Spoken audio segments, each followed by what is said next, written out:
Hello everyone, welcome to this channel LIS Mind Map. Today we are going to start. The topic is library management. What is library management? So first of all I discussed on the topic of management, then library management.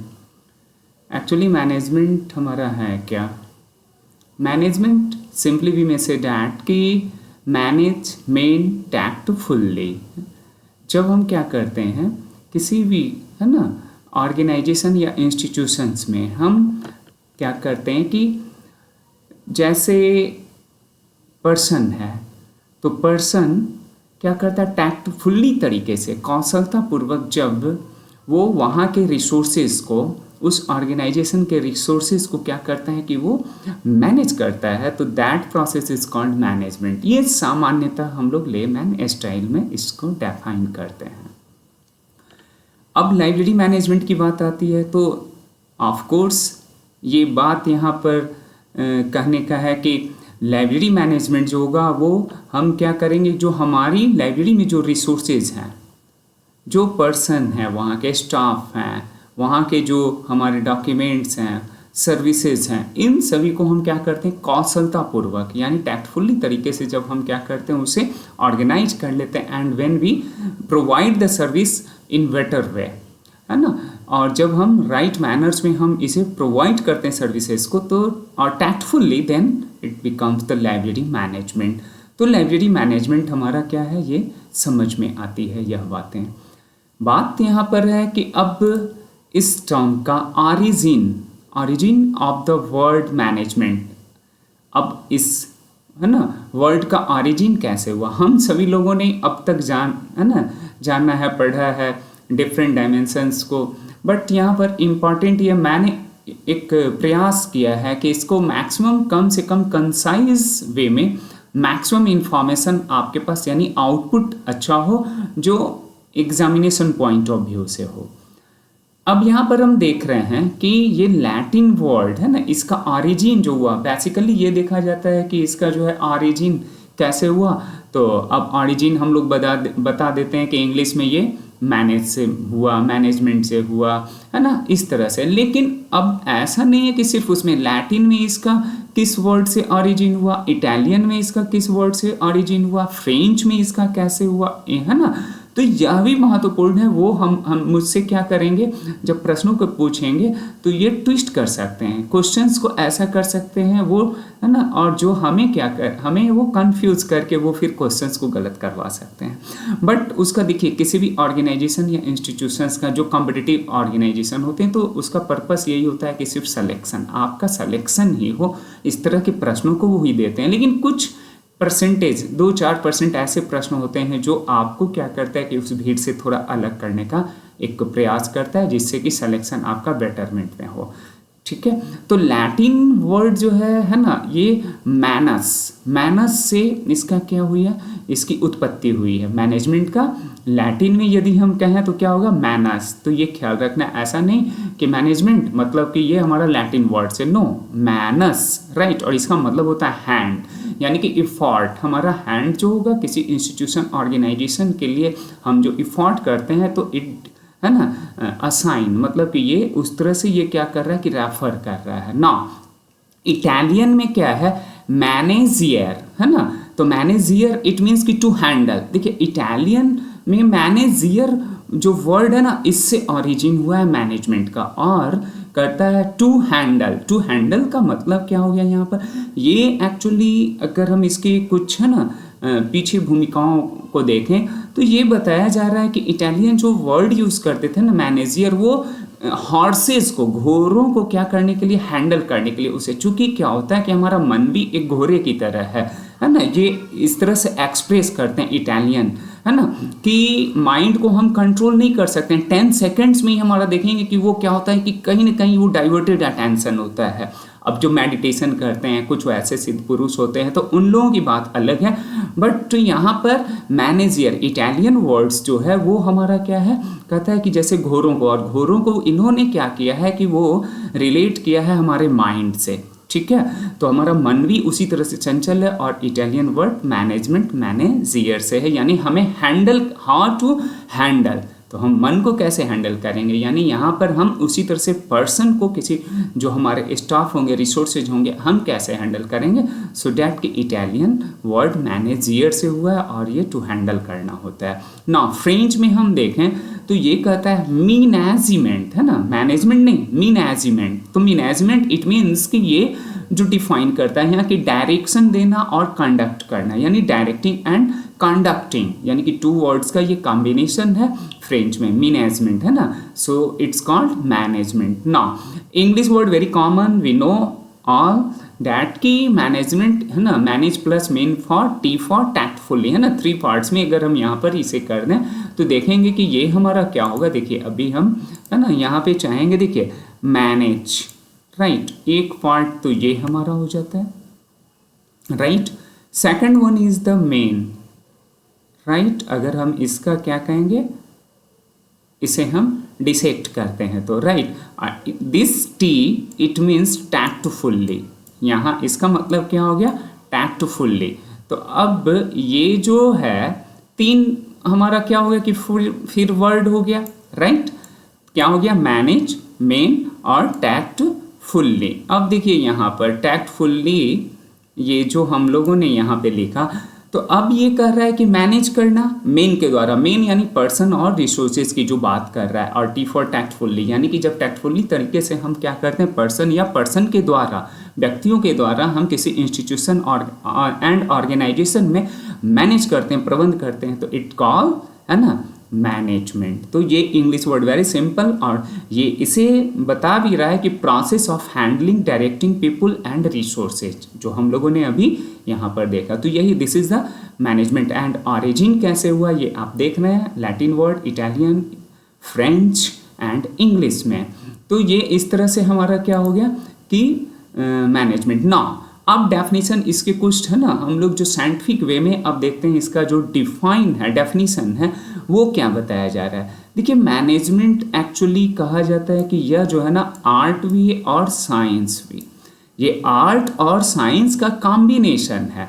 तो the art and science of planning, organizing, staffing, directing and controlling resources to achieve organizational goals effectively.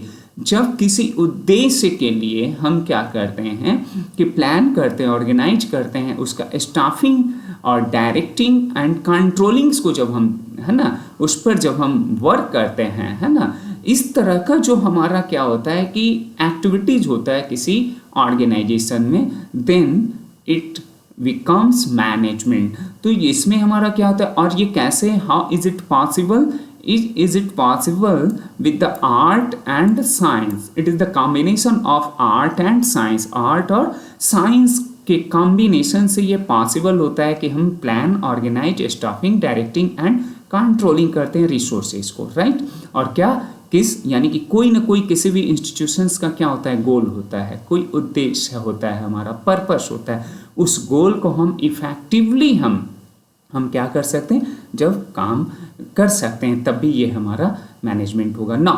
ये कह रहा है second जो हम लोग देख रहे हैं यहाँ पे आउटलाइंस, वो है कि combination of theory plus practices, यानी कि देखिए अब जहाँ पर थ्योरी और प्रैक्टिस यूज करेंगे तो प्रिंसिपल्स, यानी कि प्रिंसिपल्स और थ्योरी, जो थ्योरी एंड प्रिंसिपल बेस्ड होगा ना, वो हमारा क्या होता है, साइंस होता है ना। और हिंदी में साइंस हम बोलते हैं विशेष ज्ञान को विज्ञान।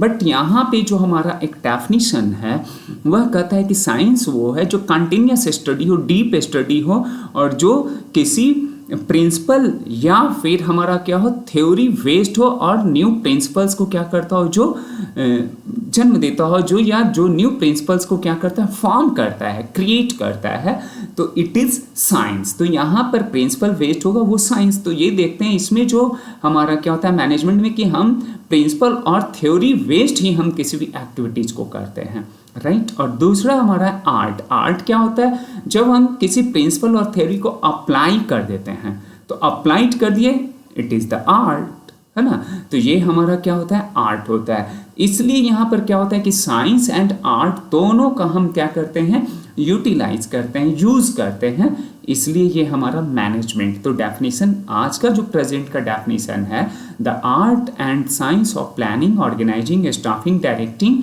And controlling resources to achieve organizational goal effectively and efficiently. तो सो दैट है ना कि इट्स क्लियर कि मैनेजमेंट हमारा क्या है ना। हम लोग डिफरेंट तरीके से देखेंगे। नाउ की contribution inventor of management theories, very important कि ये क्वेश्चंस पूछे जाते हैं बार बार, आप देख भी रहे होंगे इस तरह का। तो मेरा प्रयास है कि एक जगह हम कुछ इस तरह का कंसाइज इंफॉर्मेशन भी रख दें डिस्कशंस के साथ, ताकि आपके लिए ये हेल्पफुल हो जाए। First one is the that कि फादर ऑफ मैनेजमेंट है ना, मॉडर्न मैनेजमेंट या मैनेजमेंट जब पूछता है father of management, then Peter ड्रूकर।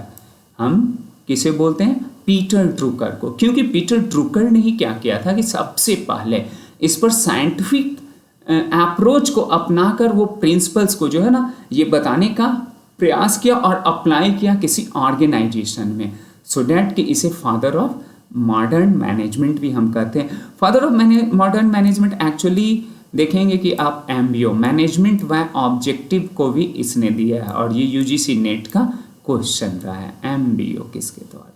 तो यूजीसी नेट में भी ये पूछा जा चुका है, डीएसएसबी में पूछा जा चुका है, तो इस तरह के प्रश्न पूछे जा सकते हैं। Now mother of modern management, Mary Parker Follett है ना, इनका बहुत बड़ा कंट्रीब्यूशन रहा है मैनेजमेंट में आफ्टर द ये फादर ऑफ मैनेजमेंट पीटर ड्रूकर, और इसके पैरेलल इन्होंने क्या किया है कि ये है ना वर्क किया है इस पर, सो डैट कि ये मदर ऑफ मॉडर्न मैनेजमेंट कहलाती हैं। Now father of scientific management, F W. Taylor का नाम हम लोगों ने सुना है, और इस पर डिटेल्स में हम लोग बात करेंगे आगे भी। इसके कुछ प्रिंसिपल्स को हम लोग देखेंगे, ठीक है, कि साइंटिफिक प्रिंसिपल्स ये कैसे होता है, राइट।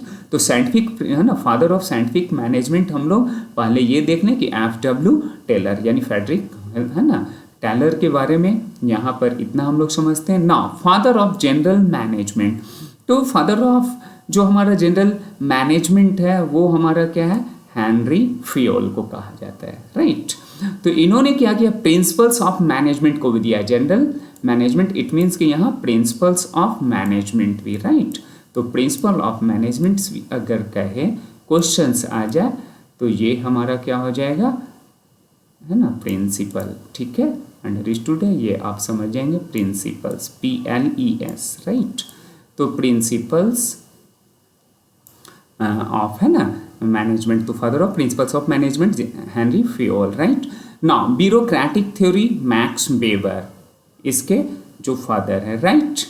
और ह्यूमन रिलेशन मूवमेंट के ये एल्टन मायो को कहा जाता है, ये इसके फादर ऑफ मैनेजमेंट कहे जाते हैं। आगे हम लोग देख रहे हैं ये पोस्टकॉर्न है ना, इसका ये जो है एक्रोनिम है ना, किस चीज़ का, planning, organizing, staffing, directing, coordinating, reporting and busting का एक्रोनिम है। तो ये एक्रोनिम इट मीन्स कि ये पोस्टकॉर्न पूछा जा चुका है, इसमें 7 एलिमेंट्स हैं। कितने एलिमेंट्स हैं, 7 एलिमेंट्स हैं, ठीक है। अब ये 7 एलिमेंट्स जो हैं हमारे है ना, इसमें लेकिन आप देख रहे होंगे कि यहाँ लेटर्स हमारे हो जा रहे हैं कितने, 8, बट ये क्या करना है, CO ये क्या है, एक साथ है, राइट। तो ये क्या हो गया, P4, अभी हम लोग आगे देखेंगे कि क्या है, ये 7 एलिमेंट्स, और ये 7 एलिमेंट्स का क्या इंपॉर्टेंट है यहाँ पर यह देखना है, जो हम लोगों से अछूता रह जाता है, हम लोग पढ़ते हैं बट है ना कुछ इंपॉर्टेंट चीज़ को। तो सबसे पहले इस कंसेप्ट को किसने दिया, पोस्ट कर्व जो है कंसेप्ट को किसने दिया था, देखिए यहाँ पर हम लोग देख रहे हैं कंसेप्ट गिवन बाय, तो कंसेप्ट को जो दिया था वो लूथर गुलिक ने दिया था, ठीक है, 1937 में, यह याद रखना है, 1937 में लूथर गुलिक के द्वारा दिया गया। बहुत सारी जगहों पे आप है ना अर्विक का नाम सुनते होंगे, लेकिन वो अभी देखते हैं हम लोग आगे। तो 1937 में, और ये फर्स्ट टाइम जो कॉन्सेप्ट दिया किस वो पेपर में, तो इनकी एक लिखी हुई थी रिसर्च पेपर थी, notes on the theory of organization, very very important ये प्रश्न आपके है ना एग्जामिनेशन पॉइंट ऑफ व्यू से। तो ये क्या है, notes on the theory of organization में 1937 में लूथर गुलिक के द्वारा ये कंसेप्ट दिया गया था सबसे पहला, पोस्ट कार्ड यानी एक्रोनिम्स को। फर्स्ट प्रेजेंट किसने किया, अब यहाँ पर देखिए, अब पेपर जो था ये एडिट किया गया था लूथर गुलिक और अर्विक के द्वारा, है ना।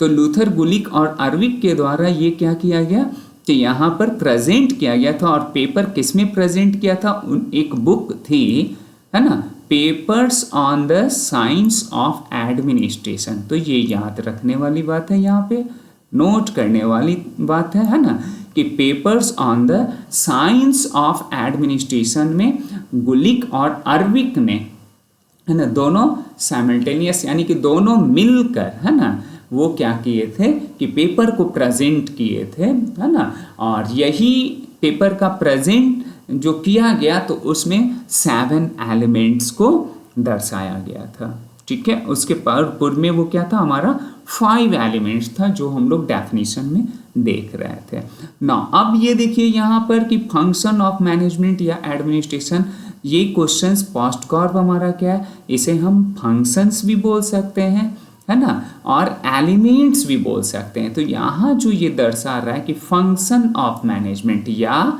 एलिमेंट्स, अगर पूछा जाता है कि एलिमेंट्स हमारा, है ना, मैनेजमेंट का क्या है, तब हमें बताना है कि ELE है ना, MENTS, ठीक है, एलिमेंट्स। तो अगर ये पूछ दे, है ना, कि आपका फंक्शन या एलिमेंट्स, देन क्या होगा कि ये 7 कौन कौन सा, पहला प्लानिंग, किसी भी इंस्टीट्यूशन ऑर्गेनाइजेशन के लिए विदाउट प्लानिंग आप, है ना, बेहतर नहीं कर सकते, आपका मैनेजमेंट बेहतर नहीं होगा। ये, है ना, गुलिक और किनका, अर्विक साहब का ऐसा कहना है, इन है ना, जो वैज्ञानिकों का कहना है। फिर उसके बाद कहते हैं कि ऑर्गेनाइजिंग, उसका ऑर्गेनाइजेशन। तो अब यहाँ ऑर्गेनाइजिंग, अगर लाइब्रेरी साइंस के परिप्रेक्ष्य में हम लोग बात करें तो ऑर्गेनाइजिंग से मतलब हमारा क्या होता है, क्लासिफिकेशन एंड कैटलॉगिंग से, ये ख्याल रखना है। तो यहाँ क्लासिफिकेशन एंड कैटलॉगिंग से है, ठीक है। तो ये हो गया क्लासिफिकेशन एंड कैटलॉगिंग, ऑर्गेनाइजिंग की बात। स्टाफिंग, हम सभी लोग जान रहे हैं कि डिफरेंट सेक्शंस के लिए डिफरेंट स्टाफ्स का होना जरूरी है। डायरेक्शन देने वाले होने चाहिए, यानी कि एक डायरेक्टर जो होगा वो हमारा होना चाहिए। डायरेक्शन अगर राइट वे में होगा तो स्वतः क्या होगा कि उस इंस्टीट्यूशन का जो भी, है ना, एडमिनिस्ट्रेशन या मैनेजमेंट होगा वो हमारा बेहतर होगा। कोऑर्डिनेटिंग यानी कोऑर्डिनेशन हमारा होना चाहिए। अब लाइब्रेरी के परिप्रेक्ष्य में बोला जाए तो इस तरह से हम देख सकते हैं, है ना, यहाँ पर बुक, यानी कि ये 3 की एलिमेंट्स को बताया है कि पहला बुक होगा हमारा, दूसरा हमारा क्या हो सकता है, रीडर हो सकता है। इस ट्रायंगल के थ्रू हम लोग देख सकते हैं ना, तो ये रीडर, ठीक है, बुक हो गया, रीडर हो गया, और तीसरा हमारा जो होता है वो क्या होगा, स्टाफ। इस तीनों के बिना हमारा क्या होगा कि ये पॉसिबल नहीं है। कोऑर्डिनेशन इसी तीनों के बीच होना चाहिए कि अगर, है ना, हम लोग क्या कर रहे हैं कि रीडर अगर हमारा नहीं है तो रीडर नहीं है तो बुक और स्टाफ की कोई वहाँ पे इम्पॉर्टेंस ही नहीं रह पाएगी, किसी तरह का कोई, है ना, वो यूजलेस, कोई उसका सेंस नहीं होगा। अगर स्टाफ नहीं है तो फिर बुक और रीडर से कोई वास्ता नहीं होगा, तो फिर वो 0 लेवल पे हो जाएगा। और जब बुक ही नहीं है तो रीडर स्टाफ रख के आप क्या करेंगे, है ना। तो बुक भी हमारा है। तो यानी कि ये दिखला रहा है यहाँ पे, ये ट्रायंगल हमें बताने की कोशिश किया है कि कोऑर्डिनेशन हो तो कैसा हो, स्टाफ के बीच भी हो, बुक्स मतलब डॉक्यूमेंट्स और हमारे जो है रीडर्स के बीच हो, right. Reporting, time to time इसी ट्रायंगल के अकॉर्डिंग ये बता रहा है कि आपको रिपोर्ट्स भी करना है, अप टू डेट और अपग्रेड भी करना है। रिपोर्ट्स की यूजर्स की डिमांड्स, है ना, जैसा कि मैकॉलमिन की थ्योरी भी हम लोगों ने पढ़ा है, तो उसमें, है ना, कि डिमांड्स की थ्योरी, तो इन सभी चीज़ों को और प्रेजेंट का जो स्टेटस है उस पर भी हमें क्या करना है, फोकस करना है। इट मीन्स, है ना, कि यह this is the reporting and budgeting is the base. मैं तो इसे कहता हूँ कि ये बजट जो हमारा होता है वो बेस होता है। अगर देखें, अगर इसे आप बजट को खींच लें तो वो सारा का सारा गिर जाएगा। इट मीन्स कि बजट क्या है हमारा, कि ये एनुअल एस्टिमेशन ऑफ द, है ना, एक्सपेंडिचर एंड रेवेन्यू, है ना। तो जो हमारा क्या होता है कि जो एनुअल एस्टिमेट हम करते हैं, है ना, अनुमान लगाते हैं आय और व्यय का, और वो भी कैसा होगा हमारा, एक वित्तीय वर्ष में होगा, तो इट इज कॉल्ड बजट, है ना। तो बजट में हमारा यही होता है, ठीक है। तो बजट की बात, अगर बजट नहीं हो तो ये सारा planning, organizing, staffing, directing, coordinating और रिपोर्टिंग तक हमारा क्या होगा, वो सक्सेस पॉसिबल नहीं है। सो डैट कि बजट एक हमारा इम्पॉर्टेंट, और वो फोरकास्ट भी करता है ना, बजट में हमारा ऐसा ही रिपोर्ट होता है ना, चूँकि एस्टिमेटेड हमारा होता है, तो ये बजट। सो डैट कि यहाँ तक हम लोगों ने ये पोस्ट कॉर्ड को देखा ना। अब हम लोग बात करते हैं, कुछ प्रश्नों को लेते हैं और देखते हैं कि किस तरह से। Who is known as the father of scientific management. तो साइंटिफिक मैनेजमेंट अभी डिस्कस हम लोगों ने किया है कि साइंटिफिक मैनेजमेंट के कौन है, हेनरी फ्योल हैं, एफ.डब्ल्यू. टेलर है, मैक्स वेबर या पीटर ड्रुकर। तो यहाँ हम लोग देख रहे हैं कि एफ.डब्ल्यू. टेलर है ना, एफ.डब्ल्यू. टेलर क्या किए थे, साइंटिफिक मैनेजमेंट को दिए थे, right. Who is regarded as the father of modern management. Modern management यानी कि फादर ऑफ मैनेजमेंट की बात किया जा रहा है। तो फादर ऑफ मैनेजमेंट यहाँ पर हमारे पीटर ड्रुकर, जैसा कि अभी मैंने बताया था कि पीटर ड्रुकर है, और इन्होंने ही क्या किया था, MBO, मैनेजमेंट बाय ऑब्जेक्टिव, जो क्वेश्चंस नेट का भी रहा है, ऊपर ही मैंने डिस्कस किया था MBO, राइट। तो ये हो गया MBO, ठीक है ना। तो पीटर ड्रुकर MBO को भी इन्होंने ही दिया था ना। अब आगे बढ़ रहे हैं हम लोग, देख रहे हैं who is called the mother of management. ये बड़ा अच्छा सा क्वेश्चन है कि मदर ऑफ मैनेजमेंट यानी प्रबंधन की जननी किसे कहा जाता है। तो प्रबंधन की जननी कौन है, मैरी पार्कर फॉलेट। देखिए एक्चुअली यहाँ पे क्या कर रहे हैं कि हम नेचर ऑफ क्वेश्चंस को भी समझने की कोशिश कर रहे हैं, जिससे कि आपके लिए है ना ये समझ में आया कि किसी भी टॉपिक से हमारा प्रश्न कैसा होता है और किस तरह से ये पूछे जाते हैं। तो यहाँ पर प्रश्न को पूछे जाने का तरीका और है ना जो नेचर ऑफ क्वेश्चन है उस पर भी हम बात करते चल रहे हैं।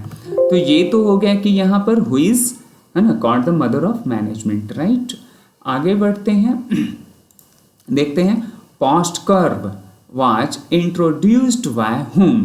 पोस्ट कर्व किसने प्रस्तुत किया, किसके द्वारा, पोस्ट कर्व लूथर गुलिक के द्वारा, है ना, ये लूथर गुलिक के द्वारा दिया गया था, जैसा कि, और लेकिन वो जो बाद में एडिटेड था है ना, और एडिटेड जो बुक कहेंगे ना, जिसमें कि अर्विक ने भी पब्लिश किया था और मिलकर दोनों ने अपना क्या किया था कि पेपर को प्रेजेंट किया था। तो ये लूथर गुलिक एंड अर्विक है, बट हियर है ना ये जो दिया गया है कि किसने, तो यहाँ अर्विक नहीं, हमारा लूथर गुलिक अगर दे रखा है तो ये बेस्ट ऑप्शन है हमारे लिए।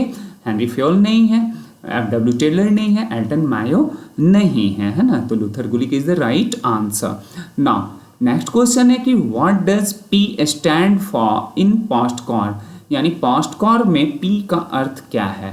वेरी सिंपल, देखिए पॉलिसी तो है नहीं, कट ऐसे भी है, प्रोडक्टिविटी है नहीं और पावर है नहीं, तो हमारा क्या बचता है, प्लानिंग।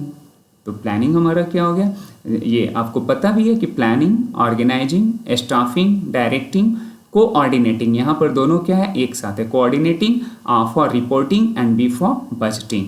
तो इससे है ना यहाँ पर क्लियर है कि P फॉर प्लानिंग, तो इसका आंसर ये हो गया ना। नेक्स्ट क्वेश्चन है Maslow is known as the father of which theory. Maslow किस सिद्धांत के जनक कहे जाते हैं। तो देखिए ये नीड हायरार्की थ्योरी का है ना, साइंटिफिक मैनेजमेंट के तो नहीं है, वो तो आपको पता है ना, और ह्यूमन रिलेशंस के भी नहीं है क्योंकि ये एल्टन मायो है ना, ब्यूरोक्रेटिक्स के भी नहीं है।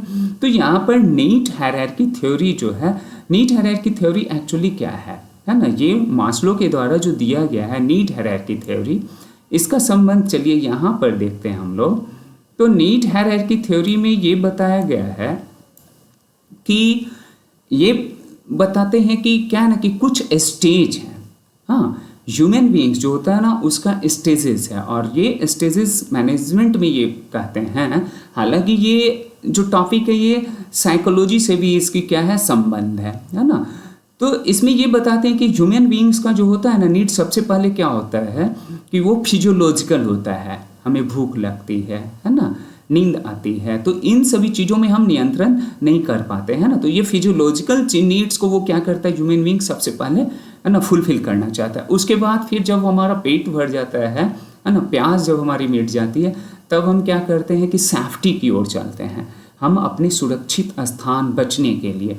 ये मैं नहीं कर रहा हूँ बल्कि मास्लो है ना जो एक मनोवैज्ञानिक भी हैं और इन्होंने मैनेजमेंट को ये इसमें बताने का प्रयास किया है। तो सेफ्टी की ओर जाते हैं, यानी कि फिजियोलॉजिकल सेफ्टी। उसके बाद ये कहते हैं कि लव बिलोंगिंगनेस, यानी कि जब वो हमारा हो जाता है ना, रहने के लिए हमारा हो जाता है, एक छत हो जाता है, कपड़ा होता है, हम अपने शरीर तन को हम क्या करते हैं, ढकने और बचने के लिए, है ना, सम्मान के बाद तब फिर हमारा क्या होता है कि लव बिलोंगिंगनेस वहाँ से चलता है, यानी हम अपने परिवार, भाई, रिलेशंस, तब हम फिर पहचान पाते हैं। क्योंकि देखिए ये रिलेशंस कब, जब भूख लगती है तो उस पर आप देखेंगे कि ये बड़ा प्रैक्टिकल अप्रोच को बताएं कि पहले लगता है कि सामने वाला हो तो हमें भूख लगती है तो हम खा लेते हैं, वो इमोशंस, कुछ रिलेशंस ठीक हैं कुछ एक्सेप्शनल चीज़ों को छोड़कर, लेकिन पहले भूख होती है तो वहाँ पर हमारा कोई रिलेशंस सभी वो भूल जाते हैं, ये मास्लो का कहना है। तो ये क्या हो गया कि सेफ्टी के बाद हमारा क्या होता है, तभी लव बिलोंगिंगनेस आता है। उसके बाद तब फिर कहते हैं कि ये हमारा क्या होता है कि एस्टीम होता है ना। एस्टीम का मतलब होता है कि लोग क्या करते हैं ना, तब एक रिलेशंस और सोसाइटी में अपनी एक पहचान और अप्रोच के लिए फिर प्रयास करना स्टार्ट करते हैं, राइट।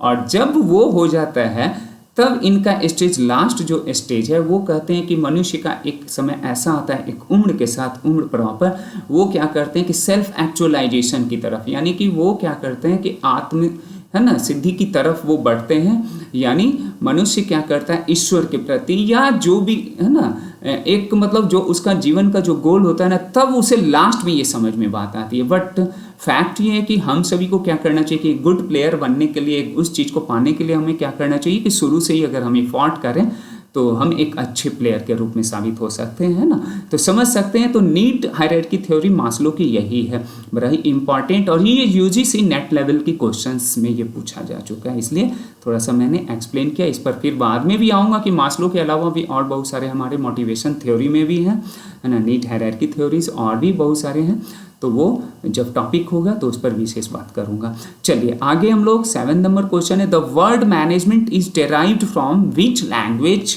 है ना। तो मैनेजमेंट किस शब्द की भाषा से ये लिया गया, शब्द किस भाषा से लिया गया। अभी अभी ऊपर हम लोगों ने देखा है कि ये लैटिन और ग्रीक, लैटिन और इटालियन है ना। तो इटालियन में जैसा कि हम लोगों ने बताया था कि ये क्या करता है कि हॉर्स को, माइंड को हमारा क्या करता है वो कंट्रोल करने के लिए, है ना, ठीक है। और लैटिन भी हम लोगों ने देखा है कि वो लैटिन वर्ड से, यानी कि दो हमारा यहाँ पे ना संस्कृत, जर्मन और ग्रीक हमारा बिल्कुल जिक्र नहीं किया गया है ना, इंग्लिश जबकि किया गया है ना। Who gave the 14 principles of management, यानी कि ये जो है प्रबंधन के 14 सिद्धांत को किसने दिया। तो अब ये भी बड़ा क्लियर है, हेनरी फ्योल। 14 प्रिंसिपल को किसने दिया था, तो हेनरी फ्योल ने। मैक्स वेबर तो नहीं दिया है, एंड एल्टन मायो भी नहीं दिया है, और पीटर ड्रुकर भी नहीं दिया है। तो ये हेनरी फ्योल ने क्या किया था कि 14 प्रिंसिपल्स को दिया है। 14 प्रिंसिपल्स पर भी हम लोग आगे वाले, है ना, ये जो होंगे वीडियोज उस पर हम लोग डिस्कस करेंगे अभी, ठीक है। साइंटिफिक प्रिंसिपल्स पर भी और डिस्कस करेंगे।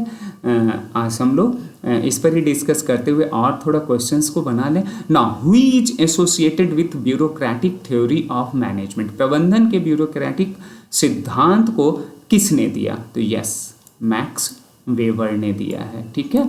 तो मैक्स वेबर का ये रहा। और ये हमारा जो 10वां प्रश्न है कि management is the art of getting things done through people, question पूछा जा चुका है ना, बहुत ही इंपॉर्टेंट क्वेश्चन, कि मैनेजमेंट एक हमारा क्या है कि आर्ट ऑफ गेटिंग थिंग्स है जो डन थ्रू पीपल, पीपल के द्वारा ये, है ना, किया जाता है, ठीक है। तो यह जो है इस सेंटेंस को, management is art of getting things done through peoples, ये किसने कहा है, ठीक है। तो ये mother of management, right, modern management, यानी कौन है वो, तो आप जान रहे हैं यहाँ पर, मैरी पार्कर फॉलेट। तो this is the right answer. तो ये मैरी पार्कर फॉलेट है ना, इस सेंटेंस को इन्होंने कहा है, ठीक है। तो इस प्रकार से हम लोगों ने क्या किया है कि कुछ प्रश्नों को भी देखा है related. So thank you so much कि आपने वॉच किया। मुझे लगा कि बिल्कुल ये कुछ चीज़ों को आपने जो देखा होगा वो बिल्कुल आपके लिए नॉलेज को इन्हांस किया होगा। Thank you so much once again.